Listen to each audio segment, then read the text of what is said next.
until attraction quietly disappears. There's no argument, no dramatic ending, no clear reason. Things just shift. The energy changes. The interest fades. And most men never understand why. What if I told you these tests aren't about impressing her at all? They're not about saying the right thing, proving your value, or trying harder. They're about something far more subtle. They reveal whether you can stay emotionally steady when the situation becomes uncertain, whether you can hold your frame when things don't go your way, or whether pressure immediately pushes you into reaction mode. These moments show up in small, almost invisible ways. A delayed reply, a change in tone, a disagreement that feels unnecessary, a situation where you don't get immediate reassurance. None of these are accidents. They create emotional friction on purpose, not to hurt you, but to observe how you respond when control is removed. Most men react without realizing it. They explain themselves too much. They chase clarity. They try to fix the discomfort instead of sitting with it. And in doing so, they give away the very thing that creates attraction in the first place: emotional self-control. This is why confidence isn't loud, and strength isn't aggressive. Real strength shows up in restraint, in patience, in the ability to pause instead of panic. Because when you react emotionally, you reveal that your inner state depends on someone else's behavior. Ask yourself this honestly. When pressure shows up, do you stay grounded, or do you rush to regain control? She takes longer to reply. Not hours that make sense, but just long enough to make you notice. Your mind starts filling in gaps. You check your phone more than you should. You replay the last message you sent, wondering if you said something wrong. Nothing has actually happened yet, but internally, you're already reacting. Then she disagrees with you suddenly. Not aggressively, not even emotionally, just enough to challenge your position. It catches you off guard. You feel the urge to justify yourself, to explain your thinking more clearly, to make sure she understands where you're coming from. What feels like clarifying is often just a need to protect your image. Then she casually mentions another man. Not as a threat, not as a comparison, just a passing comment. But your body reacts before your logic does. A tight feeling in your chest, a spike of irritation, a need to signal that you're different, better, more valuable. This is where the internal tension shows up. You can feel it physically. The pressure to say something, to do something, to regain balance as quickly as possible. The urge to explain, to prove, to react. Most men fail in these moments, not because they're weak or inexperienced, but because they let discomfort dictate their behavior. They mistake emotional movement for action. They believe that doing something is better than doing nothing. And under pressure, they trade composure for reassurance. Psychology shows that people subconsciously watch how others handle uncertainty. They notice who stays steady and who becomes reactive. Stoic philosophy says the same thing in simpler terms. If you are ruled by external events, you are not in control of yourself. Reaction feels productive, but it's not.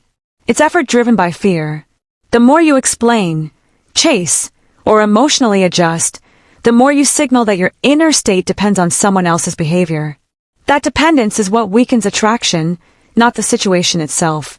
Emotional control isn't about suppressing feelings. It's about not letting those feelings make decisions for you.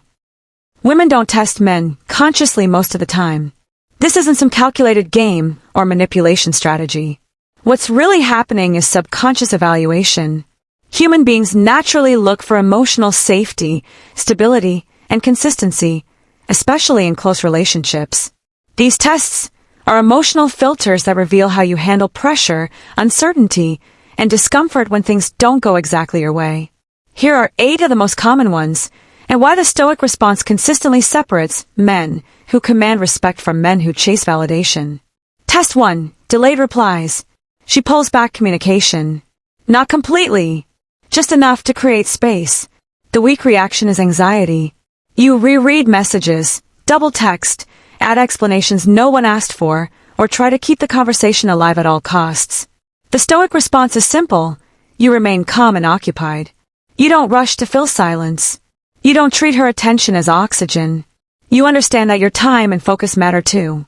You control what is yours, your actions, your schedule, your mindset, not her phone.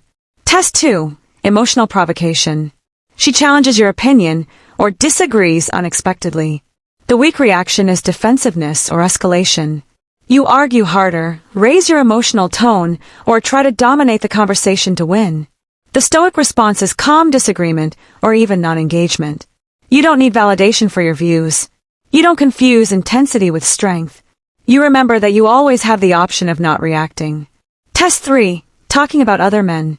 She casually mentions another guy. No comparison. No threat. Just information. The weak reaction is jealousy, subtle hostility, or overcompensation.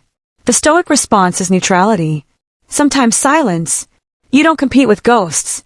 You don't signal insecurity. Confidence doesn't announce itself, and it never competes for attention. Test 4. Boundary testing. She pushes limits with your time, energy, or favors. The weak reaction is overgiving in hopes of approval. Saying yes when you want to say no. The Stoic response is respectful boundaries without long explanations. You don't justify self-respect. You understand that availability without limits lowers perceived value. Self-respect is more attractive than constant access. Test 5. Mood shifts. She's warm one day, distant the next. The weak reaction is chasing consistency, asking what changed, trying to fix the mood. The Stoic response is emotional stability. You don't mirror chaos. Your calm doesn't rise and fall with her behavior. You remain steady regardless of emotional weather. Test 6. Silence after intimacy. She becomes quieter after closeness. The weak reaction is seeking reassurance or clarity immediately. The Stoic response is allowing space without attachment. You don't cling to moments. You don't panic when certainty fades. You understand that attachment creates anxiety, while detachment creates emotional strength. Test 7. Leadership testing. She hesitates or looks to you for direction. The weak reaction is indecision or people-pleasing. The Stoic response is calm decisiveness. Not dominance. Not control. Just clarity. Leadership is knowing where you stand and moving without hesitation.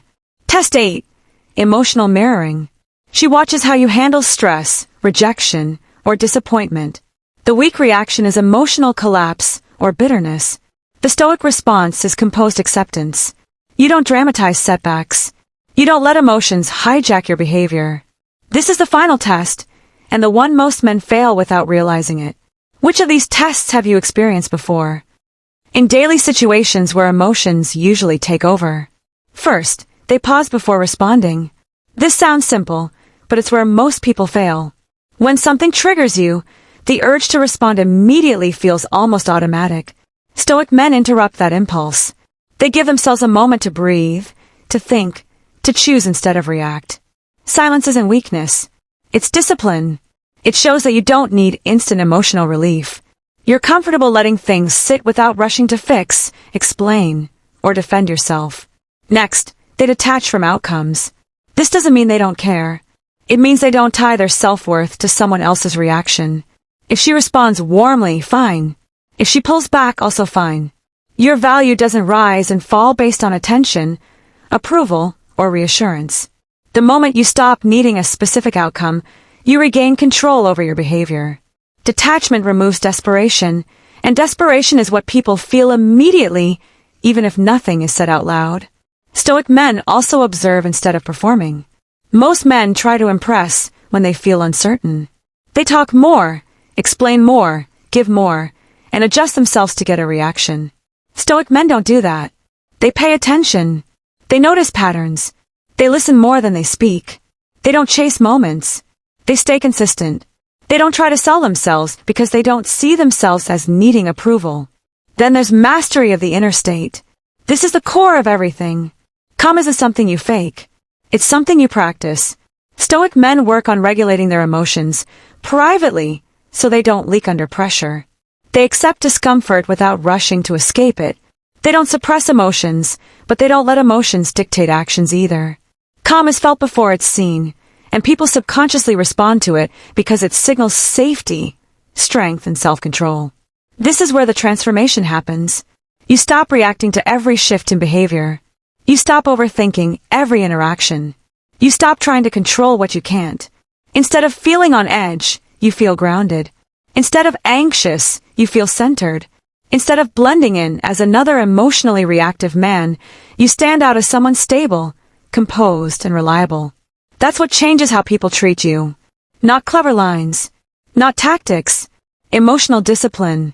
If you want that level of emotional control, subscribe to Daily Stoic Mindset.